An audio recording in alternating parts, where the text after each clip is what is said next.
Isang senior citizen ang sugatan matapos hampasin ang upuan ng sariling anak sa Argao, Cebu. At sa Lapu-Lapu City naman, pinagtulungan umanong bugbugin ang isang lalaki na naghatid lang ng katrabaho. Saksi, si Luan May Rondina ng GMA Regional TV. Mga sugat sa ulo, mga pasa sa mata, tuhod at iba pang parte ng katawan. Yan ang tinamo ng 23 anyos na si Matt Ernest Bongo matapos umanong bugbugin sa Lapu-Lapu City sa Cebu. Kwento niya, hinatid lang niya noon ang kanyang babaeng kasamahan sa trabaho. Sa kuha ng CCTV, makikitang sakay sila ng motorsiklo pero papasok sa iskinita. Sinundan sila ng mga lalaking nakatambay roon. Di na nahagip sa video pero roon na raw binubog ang biktima. Pagkatumban ako, gipatit-patiran pa ko. Gigamitan pa ko nilang tsukurno kanang kuan ma'am. Hait nga singsing. Naawat ang pananakit nang pumagitna na ang mga tao sa lugar.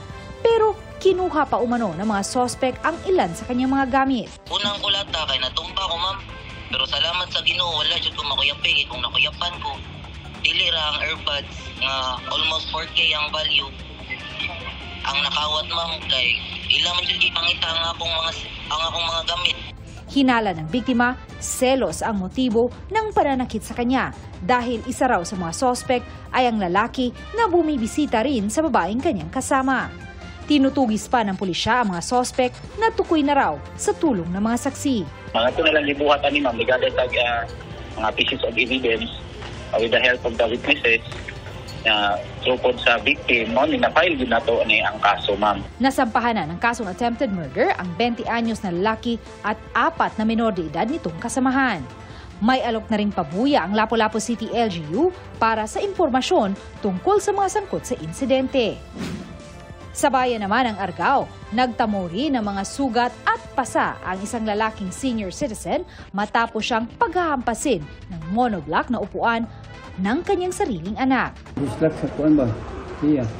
Ang buak na siya yung papakali.